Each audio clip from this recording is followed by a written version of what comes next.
Creo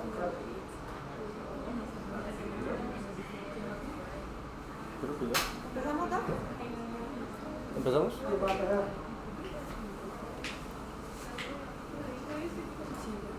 Porque no, yo digo, a las 5 y 4 para que los carguen.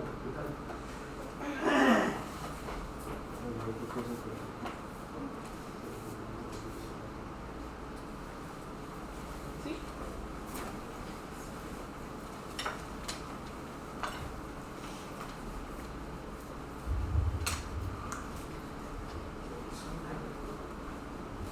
Bueno, buenos días. El día de hoy les traemos el siguiente caso clínico. Este caso clínico lo hemos traído a razón de explicarles o exponerles un caso de las exacerbaciones del EPOC. Dentro de ellas, la insuficiencia respiratoria aguda tipo 2, que fue un tema que abordamos con el doctor Berbesí la semana pasada. Entonces, con mi compañero Jordi, Gabriela Morales y mi persona Sergio Moncayo, les vamos a exponer el siguiente caso clínico. Bueno, entonces se trata de un paciente masculino de 70 años, proveniente de Cúcuta, ingresó el día 13 de febrero a las 7:31, con motivo de consulta estoy ahogado. Dentro de la enfermedad actual, pues un paciente masculino de 70 años, quien es traído por su hermano al servicio de urgencias por presentar un cuadro clínico de media hora de evolución, caracterizado por disnea de pequeños esfuerzos, diaforesis, tos húmeda con aumento de la expectoración blanquecina. Bueno, dentro de los antecedentes tenemos los patológicos. Es un paciente con un EPOC dependiente de oxígeno a 2 litros por minuto por cánula nasal simple. Está por cánula desde hace 5 años y es un paciente fumador crónico, con un trastorno depresivo, una hipertensión arterial con mala adherencia desde hace 20 años y una enfermedad renal crónica grado 3B. ¿Qué tanto fumado? Ya le digo, son 50 paquetes de año. Bueno, dentro de los fármacos que le mandaron para estas patologías tenemos el losartán, salbutamol, prednisolona, ácido valproico, furosemida y rivaroxaban. Dentro de los quirúrgicos, el paciente fue sometido a prostatectomía hace 20 años por un cáncer de próstata resuelto y también le hicieron, cuando le hicieron la prostatectomía, le hicieron una extirpación de una lesión a nivel de la vejiga. Toxicoalérgicos niega que supuestamente estuvo resuelta lo del cáncer de próstata. Probable resolución. Yo no sé si eso será cierto. Ok, ya. Es una mala maña, hay que ponerlo, probable. Wait, un antecedente, no le cuesta. Listo. Bueno, dentro de los hábitos tenemos que este paciente es un fumador por más de 50 años, un paquete diario, el índice tabáquico de 50 paquete año, es un riesgo alto de POC, lo dejó hace 2 años, tuvo una hospitalización previa el 1 de febrero al hospital universitario, se presentó con una disnea, con tos productiva, optornea, el cual el día 5 de febrero le realizaron un TAC, que a continuación se los voy a presentar. Luego de los resultados de este TAC, el día 6, radiología intervencionista indicó en el paciente que se le hiciera una biopsia de pulmón. ¿Por qué? Porque se le encontró un nódulo sólido pulmonar. Por mejoría clínica, el paciente fue egresado con manejo para consulta externa por neumología, manejo por cirugía, por medicina interna y también para terapia respiratoria. Con los siguientes diagnósticos: un EPOC con exacerbación aguda Anthony 1, nódulo sólido en ápex pulmonar derecho y enfermedad renal crónica, más el antecedente de la hipertensión arterial, más el antecedente del CA de próstata con probabilidad resuelta. Bueno, en la imagen podemos apreciar el nódulo en el lóbulo superior derecho del pulmón. ¿Sí lo ven? 15 milímetros. Entonces en esta imagen se puede apreciar mejor de 15 milímetros, igual que en esta. Bueno, en esta imagen también apreciamos el nódulo y el paciente también presentaba algunos hallazgos. Si se dan cuenta en la imagen donde está señalada la flecha, la aorta descendente está calcificada, al igual que en esta, y hace unas calcificaciones. También presentaba unas bulas, un enfisema panlobulillar septal a nivel de ambos pulmones. ¿Esto qué es indicativo? Es bolitas, como acá. Son indicativos de que hay un cavitamiento o que hay espacios hidroaéreos dentro del pulmón. Y también vamos a ver unas opacidades en la parte de arriba, en el lóbulo inferior, en la región basal del pulmón izquierdo. Bueno, en la revisión por sistemas que se le realizó al ingreso, el paciente presentaba unos signos vitales de frecuencia cardíaca de 112, frecuencia respiratoria de 28 por minuto, saturación de 73% del oxígeno ambiente, tensión arterial de 121/70, temperatura de 37, índice de masa corporal de 21 y un Glasgow de 15. A la evolución del estado general, el paciente estaba de regulares a críticas condiciones, hemodinámicamente inestable, al momento se presentaba taquipnéico, taquicárdico, polipnéico, desaturado ambiente, con lo mismo, taquipnéico y polipnéico lo mismo. Taquicárdico. Bueno, taquipnéico y polipnéico. Perdón. Desaturado ambiente y con un mal pronóstico respiratorio, con... ¿Señor? Mal patrón, no pronóstico. Bueno. Patrón. Ok. Mal patrón respiratorio y con músculos accesorios, con utilización de los músculos accesorios. Al examen físico, lo positivo que se encontró fue a nivel cardiopulmonar, en el tórax simétrico con una disminución de la expansibilidad, murmullo vesicular disminuido, crépitos roncus a nivel divasal, o sea, a nivel de los dos pulmones, ruidos cardíacos rítmicos y sin soplos. En las extremidades estaban atróficas y con edema con fobia grado 1. El diagnóstico que se le atribuyó en un principio fue enfermedad pulmonar obstructiva crónica con exacerbación aguda no especificada y una insuficiencia respiratoria aguda tipo 2. El plan que se le dio fue una monitorización continua con cabecera a 30 grados, oxígeno por máscara de no reinhalación a 15 litros hasta lograr una saturación mayor al 88%, Harman, hidrocortisona, dipirona, omeprazol, bromuro hipatrópico, furosemida y un traslado a UCI. Dentro de los laboratorios que se le solicitaron estuvieron los gases arteriales, ácido láctico, cloro, potasio, sodio, TP y TPT, nitrógeno ureico, creatinina, PCR, bilirubinas, transaminasas, hemograma y un RX de tórax tanto anteroposterior como posterior y lateral. ¿Cómo se mide esa insuficiencia respiratoria? Dice que tipo 2, ¿cuáles son? Señor. Yo no sé qué es insuficiencia respiratoria aguda tipo 2, ¿cuántos tipos hay? Ahí. Más adelante los explicamos. Al final les vamos a dar como... Entonces yo quedo aquí sin saber qué tenía el paciente. ¿Qué es 2? Bueno, la insuficiencia respiratoria como tal es una alteración que surge a nivel del estado... No, ¿qué es el tipo 2? Dígame, explíqueme, ¿qué es el tipo 2? Pues es una presentación aguda que se exacerba. Es cuando existe hipercamia y hipoxemia.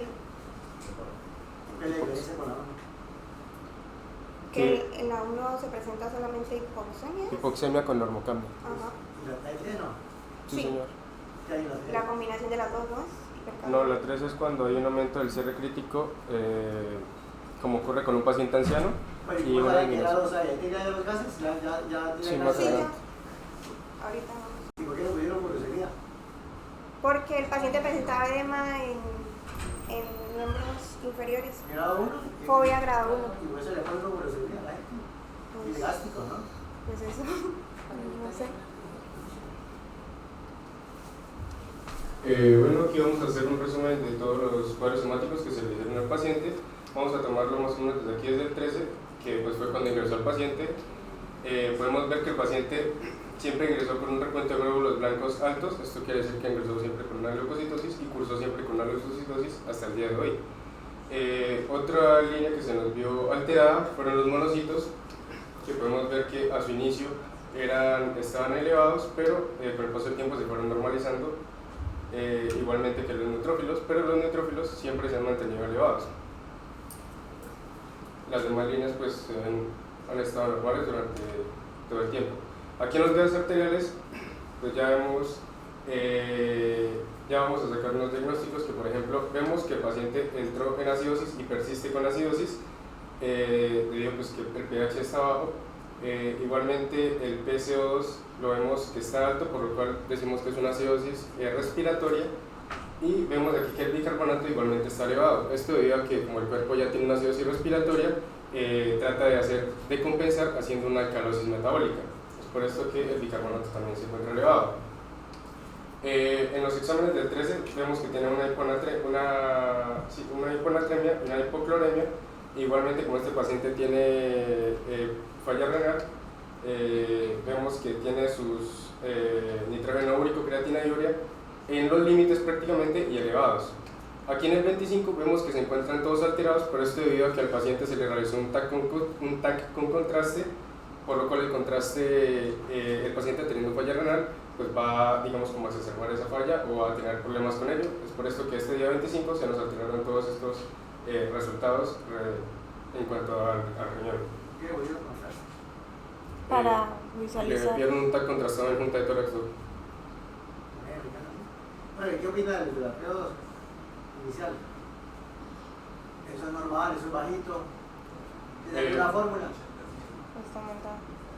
Ahí dice que 80 siempre, ¿no? Inicialmente estaba... ¿Qué edad tiene el señor? 70.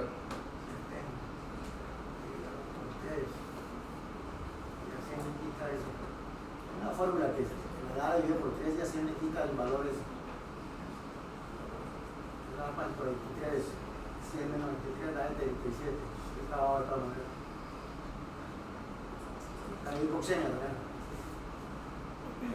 Sí, señor, ahorita en los diagnósticos vemos eso. ¿Por qué decirlo ahí? Porque usted lo señaló con rojo, que pasó la bandera con rojo. La primera, lo llama. Ay, pero estaba la acidosis respiratoria y tiene hipoxemia. Y bueno, el antígeno COVID será negativo. Teniendo en cuenta estos hemogramas y los diagnósticos anteriores, entonces los diagnósticos que se le dieron al paciente son: primero, insuficiencia respiratoria severa; segundo, acidosis respiratoria, como ya lo mencionamos; y tercero, un trastorno hidroelectrolítico que cursa con hiponatremia e hipocloremia, como lo mencionamos. Aquí podemos ver el RX de tórax, que nos reporta entonces una lesión nodular en el lóbulo superior derecho, como la vemos acá, sin calcificaciones, borramiento de ambos senos costodiafragmáticos, como lo vemos acá, que esto pues tendría que ser un poquito más, mirarse más el ángulo, ahí están borrados. El aumento de neumatizaciones, que aquí no se alcanzan a ver, se vieron más al principio cuando lo explicó mi compañera, que eran dos opacidades que se ven acá, aquí se ven opacidades. Estos que se ven acá son los electrodos que pues tiene el paciente para la monitorización continua. Y pues la aorta con ateromas, que aquí se alcanza a ver una aorta un poco calcificada.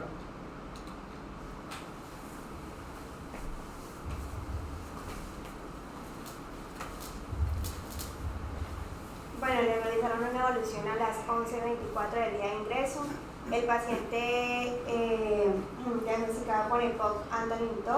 Recordemos que cuando ingresó por primera vez en febrero, el primero estaba en Antonin 1, esta vez está en Antonin 2. ¿Le explico la clasificación? ¿No? Ok, la clasificación de Antonin es una escala que se ¿Antonin o Antonicen? Antonicen. Ah, ok.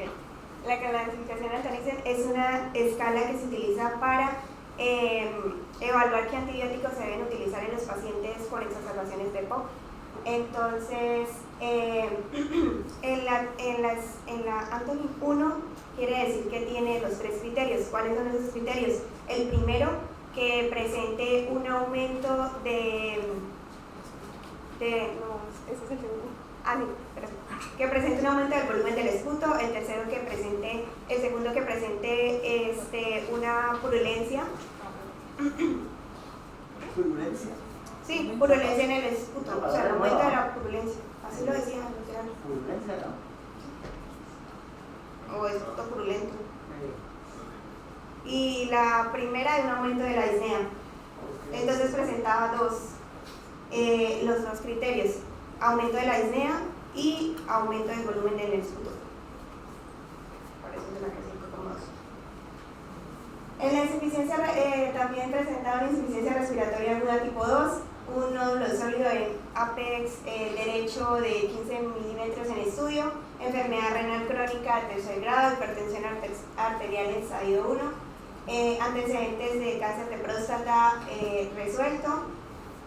Bueno, este paciente, cuando se le hace la evolución, es un paciente que está en críticas condiciones.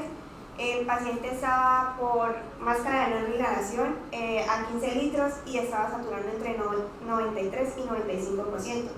¿Qué quiere decir esto? Que tenía un mal patrón respiratorio, fue trasladado a sala de reanimación en urgencias por una polipnea marcada, por una disociación toracoabdominal y una disfunción pulmonar severa. Por ello se le inicia intubación orotraqueal con ventilación mecánica invasiva y cateterismo central en vena auricular interna derecha. Trasladado a UCI en horas de la mañana con un RAS de -5. Esa escala es una escala que evalúa la agitación y la sedación en un paciente crítico. Entonces, -5 significa que el paciente no tiene respuesta ni a estímulos físicos ni a estímulos verbales.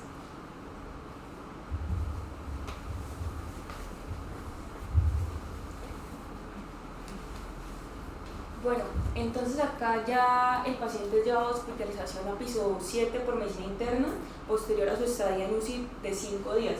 Entonces es un paciente con un contexto de ingreso con diagnóstico de insuficiencia respiratoria tipo 2, el cual se encuentra con requerimiento de ventilación mecánica con tolerancia de warning respiratorio de oxígeno a bajo flujo por cánula nasal. Sin embargo, el paciente se encuentra en un estado donde tiene una respuesta vasopresora y cronotrópica normal, es intolerante al destete de oxígeno y no hay presencia de signos de respuesta inflamatoria sistémica. El paciente sale de UCI con indicación de una ECO-TT y bueno, al momento del ingreso presenta un examen físico o un estado de conciencia ya normalizado, donde el paciente se encuentra alerta, orientado y consciente, y el examen físico de ingreso permanece con unos positivos a nivel pulmonar de un murmullo circular conservado con presencia de roncos en ambos campos pulmonares. Los signos vitales de ingreso del paciente al servicio de hospitalización vienen siendo una frecuencia cardíaca de 78, una respiratoria de 24, una tensión arterial de 126 sobre 66 miligramos de mercurio, una saturación de oxígeno de 94, un peso de 55 y un IMC de 21, con un Glasgow de 15. El segundo diagnóstico que se le hace al paciente es una desnutrición proteico-calórica, la cual está por un déficit de macronutrientes que también puede estar acompañada de micronutrientes. Bueno, entonces el manejo que se le da al paciente una vez es ingresado al servicio intramural por medicina interna es el plan de manejo con cabecera a 30 grados, una dieta hiposódica, un catéter heparinizado, ampicilina sulfactán 3 grados intravenoso cada 6 horas, se encuentra en el día 4 de 5 de tratamiento. Omeprazol 40 miligramos endovenoso cada 24, enoxaparina 40 miligramos cada 24, losartán de 50 miligramos cada 12, atorvastatina 40 miligramos cada 24, clonazepam solución oral 5 gotas noche, prednisona tabletas de 50 miligramos vía oral cada 24, se encuentra en el día 2 de 5 días de tratamiento, bisoprolol de 5 miligramos tabletas vía oral cada 24, bómuro de hipatropio 5 puff cada 8 horas, beclometasona 1 puff cada 12 y acetaminofén 1 gramo vía oral solamente si hay presencia de fiebre o dolor. Bueno, además de esto se dan indicaciones médicas de primero valoración por nutrición debido a su diagnóstico de desnutrición proteico-calórica, terapia respiratoria por turno, glucometrías de control cada 12 horas, control de líquidos, control de signos vitales, oxígeno domiciliario por cánula nasal 3 litros por minuto por 3 meses y medidas antitrombóticas. Posterior a esto se hace una solicitud de interconsulta por cirugía de tórax, la cual da una respuesta da la respuesta el 20 de febrero, en la cual solicita primero una revisión por neumología para evaluar las condiciones del paciente. Segundo, se hace una lectura de la radiografía de tórax y el TAC de tórax, donde se evidencia un borramiento de los ángulos costofrénicos o costodiafragmáticos, la lesión nodular de los 15 milímetros en el pulmón derecho ubicada en apex, Y además de esto, el TAC de tórax da un reporte de un enfisema pulmonar, un nódulo pulmonar de 15 milímetros y la presencia de opacidades. Entonces acá podemos ver la presencia del nódulo y acá también podemos ver la presencia del nódulo y podemos ver las opacidades que se ven en la periferia. ¿Y esas bolitas que se ven en el izquierdo que no? Señor, Las bolitas que se ven en el pulmón izquierdo que no. ¿estas? No, el que me acaba de mostrar. Acá. El pulmón izquierdo en la placa de tórax, en el cabio. Esos son los electrodos. Bueno, entonces para esta fecha ya tenemos los resultados de los hemocultivos y todos los laboratorios que le pidieron al paciente. Cirugía de tórax, le pidió una vaciloscopia al paciente, la cual dio negativo. Sin embargo, tenemos resultado positivo para 2 microorganismos que vienen siendo Staphylococcus hominis y Staphylococcus lentus. Sin embargo, pues estos hemocultivos no son de gran relevancia en la patogenia del paciente, porque estos microorganismos fueron denominados como microorganismos contaminantes, más no patógenos incidentes en el proceso de la enfermedad del paciente.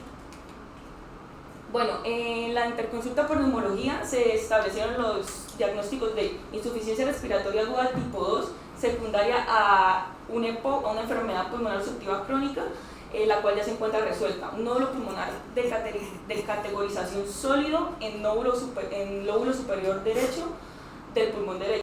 Y pues la enfermedad obstructiva crónica exacerbada tipo EGOL ya resuelta. Neumología pide una discusión del caso en junta de tórax el próximo jueves 23 de febrero y establece la indicación del manejo al momento de salida con furoato de fluticasona, umeglidinio y bilanterol al 100, una inhalación diaria de manera permanente y una espirometría ambulatoria con prueba de pre y post broncodilatadores. Bueno, en la junta de tórax que se realizó el día 23, entonces se concluyó que al revisar las presentes imágenes se consideraba que en el paciente había presencia de nódulos, que el mayor era el que está en el lóbulo superior derecho, y se encontró otro en esa junta de tórax que está ubicado en el segmento medial del lóbulo medio, que ahorita se lo muestro. Segundo, se va a solicitar TAC de tórax contrastado con previa valoración por nefrología debido a su antecedente de enfermedad renal crónica grado 3. Y después de que nefrología pues apruebe esto, se va a hacer una revaloración en la junta de tórax después de que sea pues, tomado el TAC. Aquí es el lóbulo superior derecho. Y en la última interconsulta por neumología, el día 27, nos da los diagnósticos finales, que es insuficiencia respiratoria aguda tipo 2 resuelta, secundaria al punto 3, nódulos pulmonares en el lóbulo superior derecho y otro en el segmento medial del lóbulo medio, que es este que vemos aquí chiquito. Enfermedad pulmonar obstructiva exacerbada tipo GOLE resuelta, hipertensión tipo 1, hipertensión arterial tipo 1, antecedentes de cáncer de próstata resecado y prostatectomía.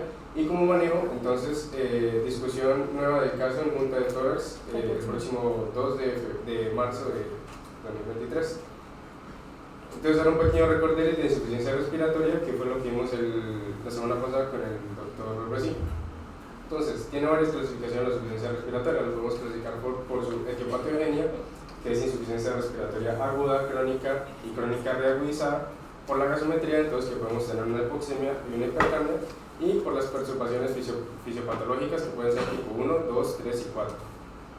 Entonces la tipo 1, hipoxemia, que se llama hipoxémica, es cuando solo existe hipoxemia con normocapnia, una respiración normal. La tipo 2, hipercapnia global, es cuando existe una hipercapnia además de la hipoxemia.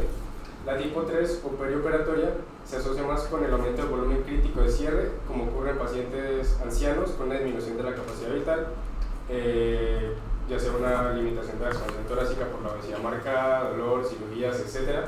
Y la tipo 4, entonces esta va a estar asociada a estados de shock o hipoperfusión y se refiere a pacientes que son intubados y ventilados en procesos de reanimación por choque.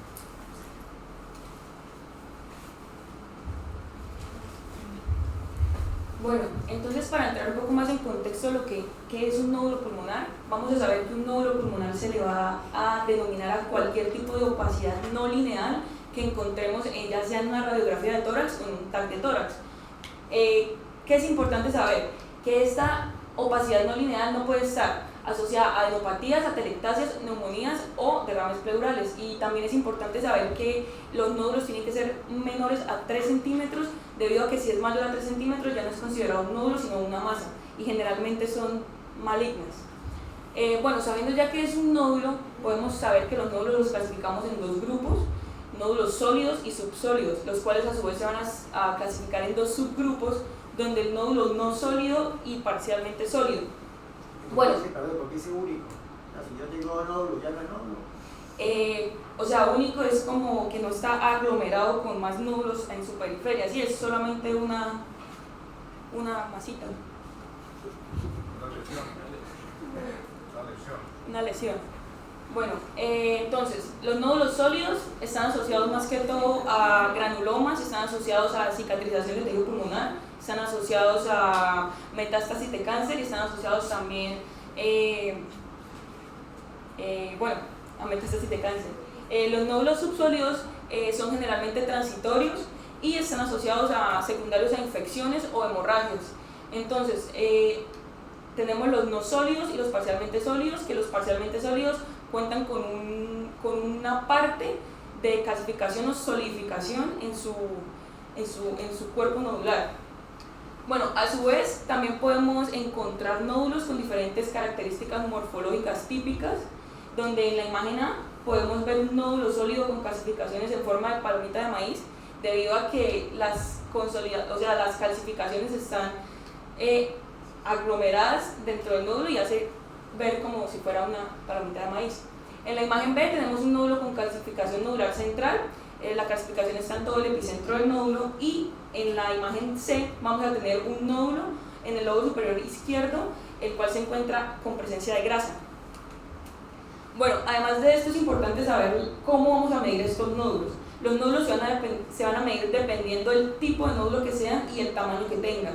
Entonces, los nódulos menores a 10 milímetros se va a hacer una medición total, donde se va a tomar en cuenta el largo del nódulo y el ancho del nódulo. Se van a sumar estos dos valores y se van a dividir en dos para tener una medición total del nódulo como tal. Cuando el nódulo es mayor a 10 milímetros, se va a tener en cuenta los dos valores, no se va a sacar una medición total, sino se van a dar los dos valores como reporte del tamaño del nódulo. Y cuando es un nódulo parcialmente sólido, se hace medición de la parte sólida del nódulo y también del largo y el ancho, y se entregan por aparte. Bueno, acá tenemos un pequeño algoritmo dado por la revista Clínica de los Condes, publicado en 2015, donde se explica más o menos cómo se hace el manejo de una persona que se presenta con nódulos a nivel pulmonar. Entonces, como ya sabemos que tiene una clasificación de nódulo sólido y subsólido, el manejo va a ser diferente. Entonces, si tenemos un nódulo sólido, generalmente benigno, si es menor a 6 milímetros, se va a hacer una consulta entre los próximos 6 y 12 meses, una consulta médica y un TAC de control. También vamos a tener que, si es un nódulo entre 6 y 8 milímetros, se va a hacer el control dentro de los próximos 3 meses con una consulta médica y un TAC de control. Y a su vez vamos a estudiar si este nódulo crece más de un 10%, significa que tenemos que hacer un estudio del SUB para ver la actividad cancerígena de este nódulo. Si la actividad cancerígena es mayor a 1, se debe llevar a discusión del comité de nódulos, o en su caso a junta de tórax. Si tenemos un nódulo mayor a 8 milímetros, directamente se hace una medición del SUB. Si es mayor a 1, se hace una discusión en comité. Bueno, ya hablando de nódulos subsólidos, vamos a tener un nódulo mixto, que viene siendo el nódulo que hablamos parcialmente sólido.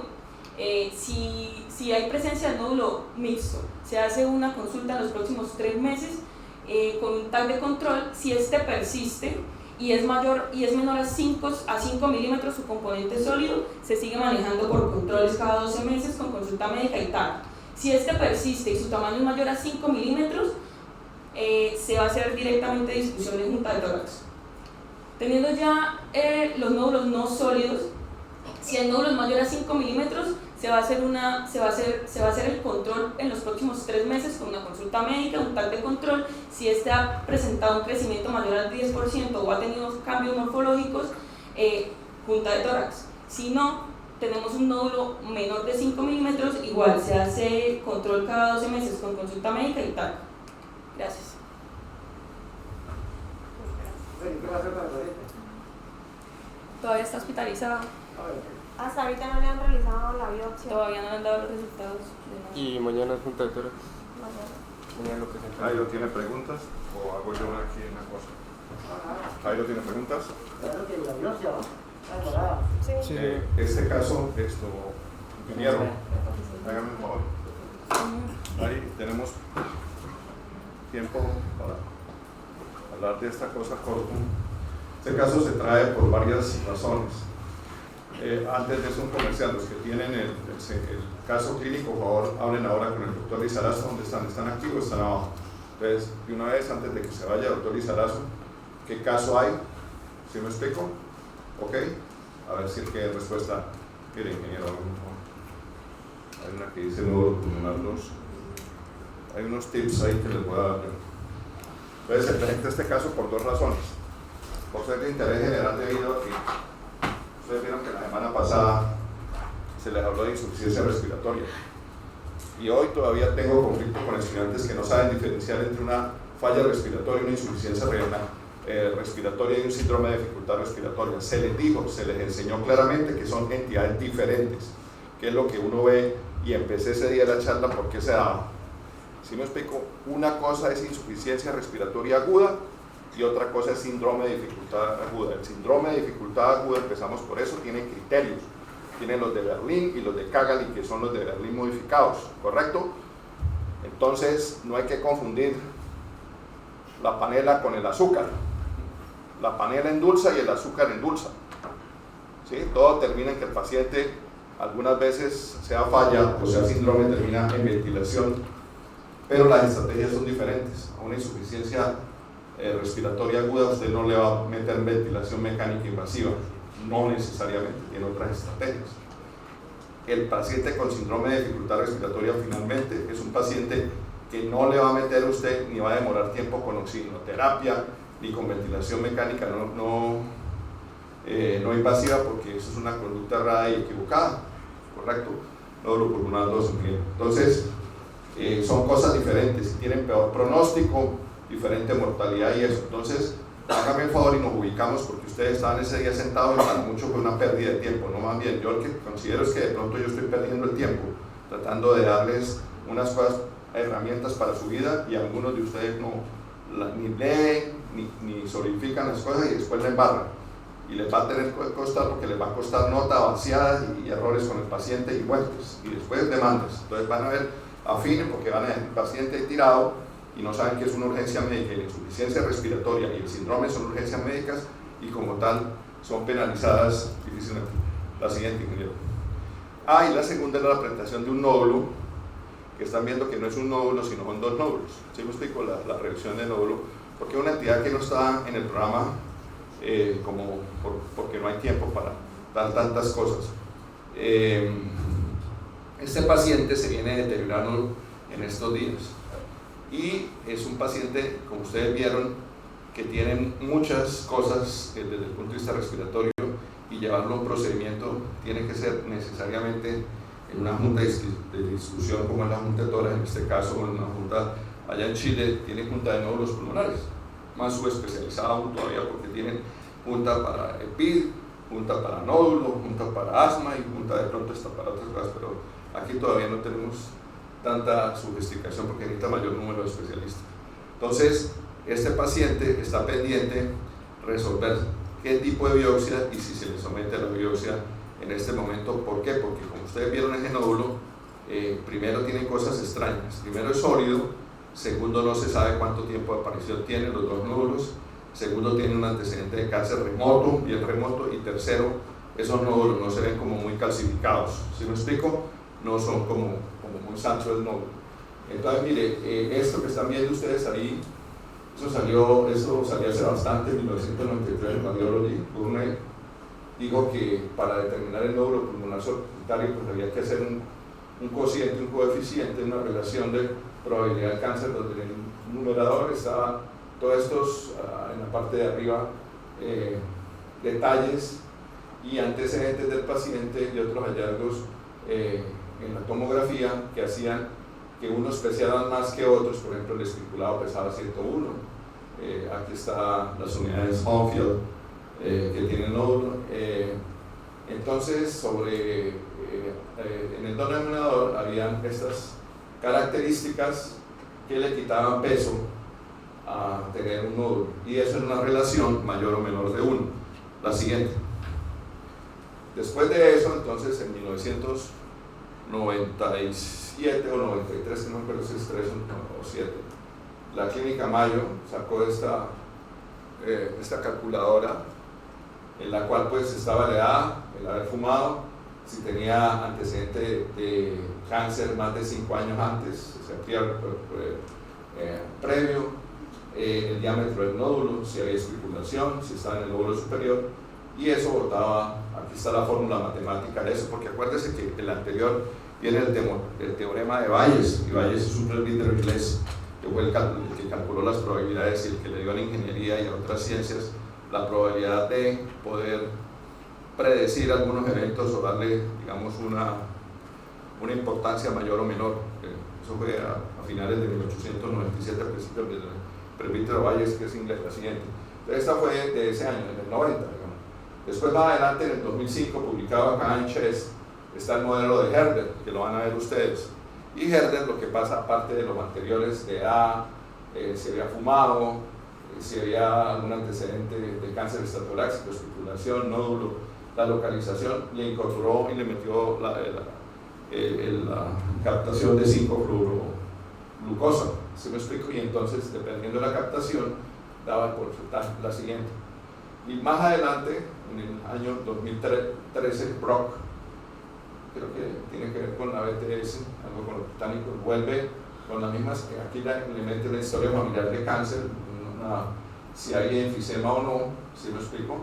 Y son como los cambios, y es importante el número de nódulos. Una cosa es nódulo pulmonar único, ¿sí? O nódulo pulmonar solitario, y otra cosa es enfermedad multinodular.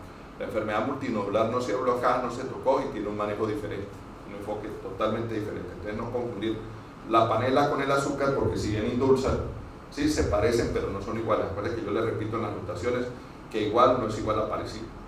La siguiente. Entonces, como están viendo, hay muchos sistemas de clasificación y ahí faltan otros.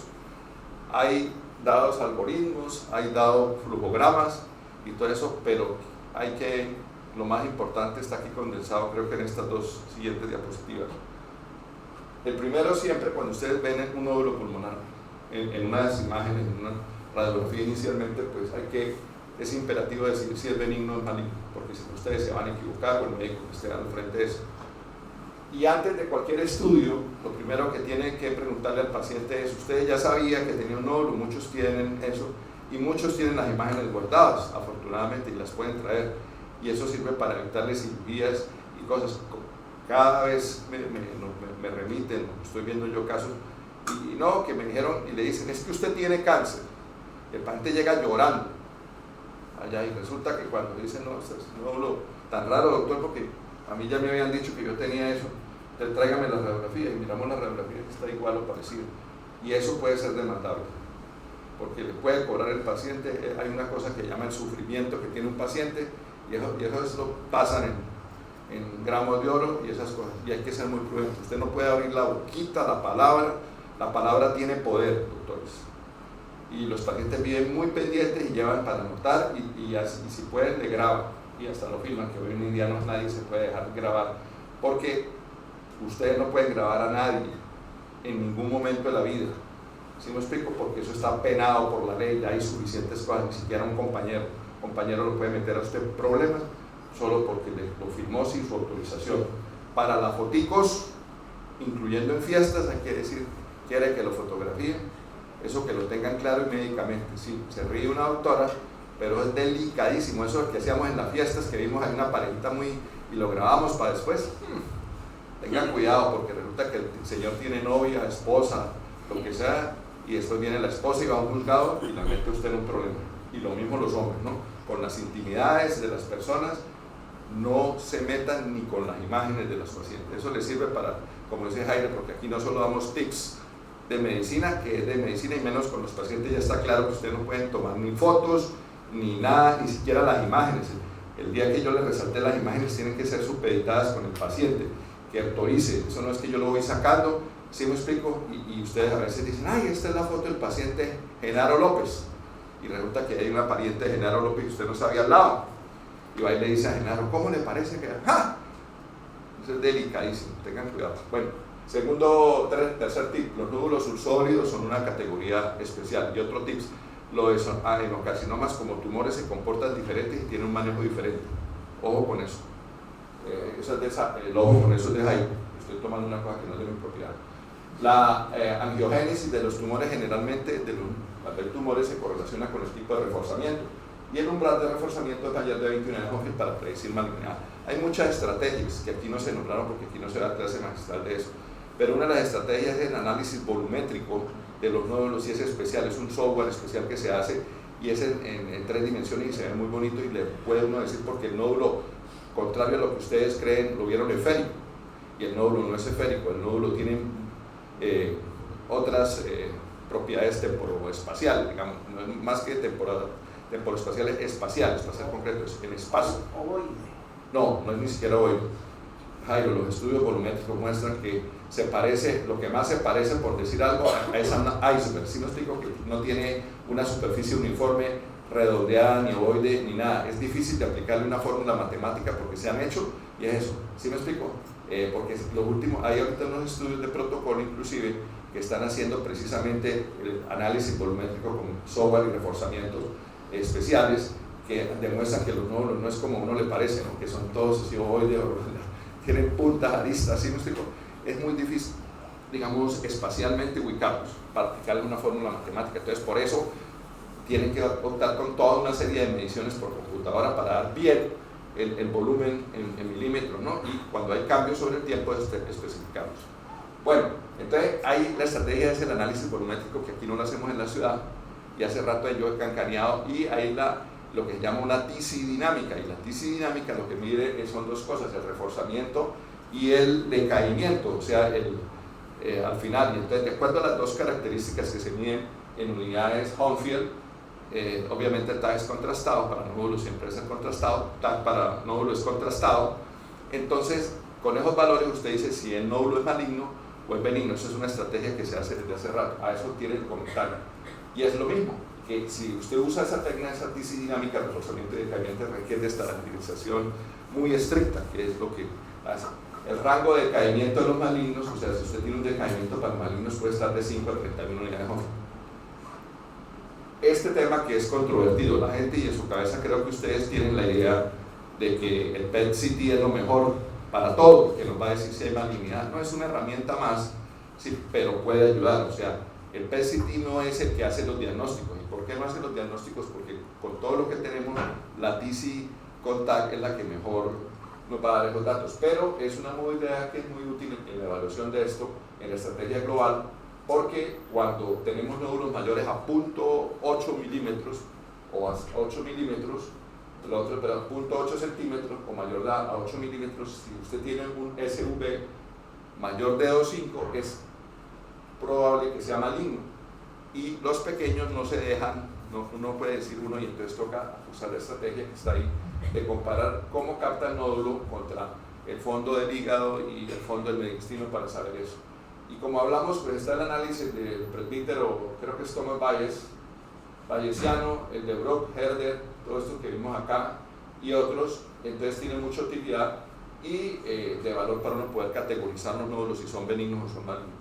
Y hay algoritmos, recomendaciones y guías, que hay muchas, las últimas que se han acogido mundialmente y que ustedes se la tienen que leer si ustedes quieren aprender de esta enfermedad, si quieren, si tienen interés como estudiantes, son las guías de la Sociedad Fleiner en el 2017, que por cierto apenas salió esa guía, a los 3 días la estaba llevando yo a la Junta de Toras, porque mis queridos colegas que vienen muy actualizados ni siquiera sabían que había salido la guía de la Sociedad Fleiner. Así es, pregúntele al doctor Marcelito a ver si estoy diciendo un ápice. Le dije, mire, hay que manejarlo de esta manera según las guías de la Sociedad Fleiner.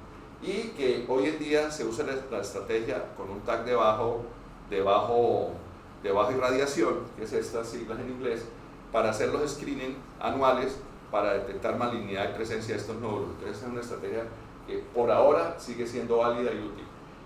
En conclusión, un seguimiento adecuado disipa la probabilidad que hay maligna, pero en la medicina, y para finalizar, no todo.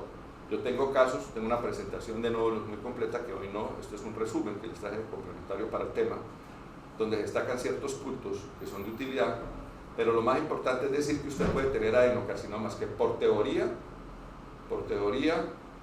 ¿sí me explico? Que en teoría, doctor, ¿usted estaba afuera? No, ¿Usted estaba acá? Bueno. Mire, esto en teoría son de crecimiento rápido y se duplican, ¿correcto? Y resulta que tengo casos de nódulos que adenocarcinomas que tienen un crecimiento aparentemente muy mínimo, que no se ven, y a los 4 o 5 años el médico pensó que era eso, llega donde otro médico y le dice no, vamos a mirarlo, y resulta que sí ha cambiado y había sido dado por un nódulo benigno. ¿Sí me explico? Y ahí hay una demanda fija. ¿Sí me explico? Porque es una adenocarcinoma y por qué me lo dejó y por qué no me lo diagnosticó a tiempo. La medicina no es como usted cree. Acuérdense de la campana Gauss que el doctor Jairo y yo les decimos. Hay unos extremos, una escuela, y el comportamiento de los tumores es individual y es diferente. No hay nada fácil. Al mejor peluquero se le caen los pelos, al mejor carnicero se le cae la carne y no la corta bien, y a cualquiera de nosotros no está exento de que falle por una apreciación. Entonces esto es delicado, y lo mismo los radiólogos, ¿sí? ¿Qué veo yo en la práctica? Y es la última parte final. Hay que tener cuidado con lo que dicen los radiólogos, ven un nódulo y una vez le dicen cáncer. Los doctores dijeron que siempre que veíamos nódulos cáncer, y eso no es así tampoco.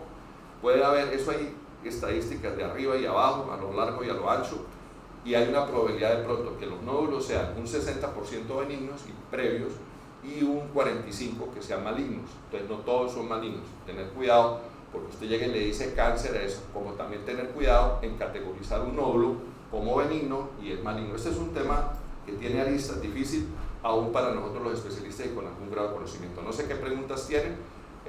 Los rotantes, los que están conmigo, los espero un cuarto para las 8 puntuales, por favor. Sí, Jairo, los doctores. El caso clínico estaba, ¿no, Jairo? Yo tengo caso clínico ahorita también. No, pero el de nosotros. Ah, yo ahorita los veo ahora. Mire, los del caso clínico de la semana entrante, los del caso clínico y los de el revistas con el doctor Jairo, ya de una vez, Sí. porque tiene afán en irse una parte rapidito, salimos de ese problema. ¿Quiénes son? Buenos días. ¿Qué lo están abordando ahorita? Ah, nos vemos allá más tarde. Ah, bueno, a las 10 nos vemos allá. Les doy el caso. Yo creo que tengo una pregunta.